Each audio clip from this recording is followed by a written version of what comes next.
চাঁদাবাজি অনেক বেশি, এই বাজারে নীরব কর্তৃত্ববাদী বেশি।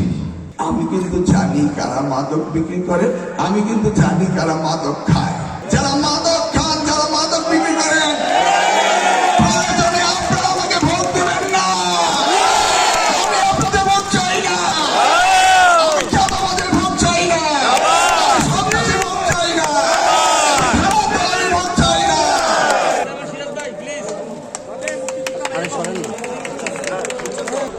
ولقد نعلم أنك يضيق فسبح بحمد ربك وكن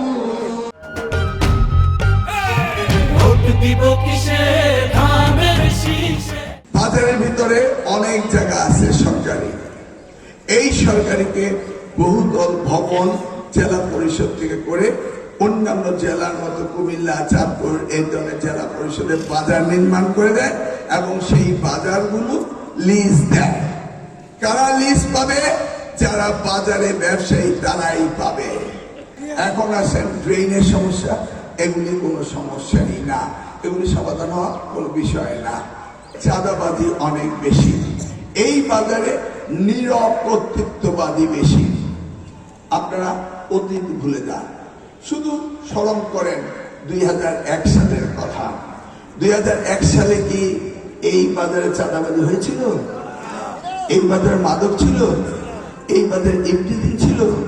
এই বাজারে সন্ত্রাসী ছিল? না।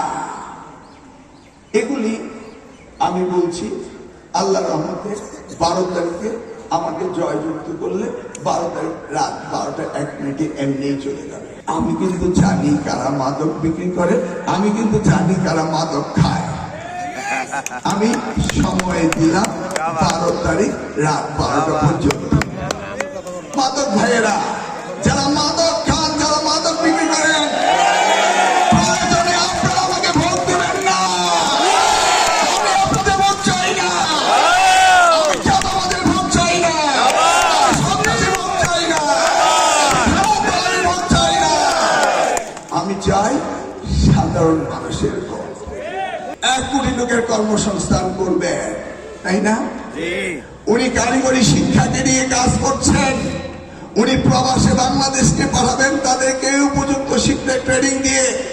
তিনি চান বাংলাদেশকে সবচেয়ে ঘনবসতিপূর্ণ জনবহুল দেশ হিসাবে পৃথিবীর মানচিত্রে পরিচিত।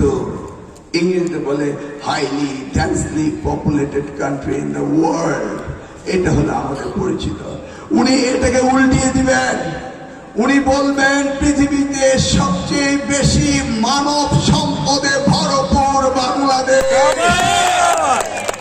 সেই জন্য উনি উনার মাতার পদাঙ্ক অনুসরণ করে শিক্ষাকেই বেশি গুরুত্ব দিয়েছেন।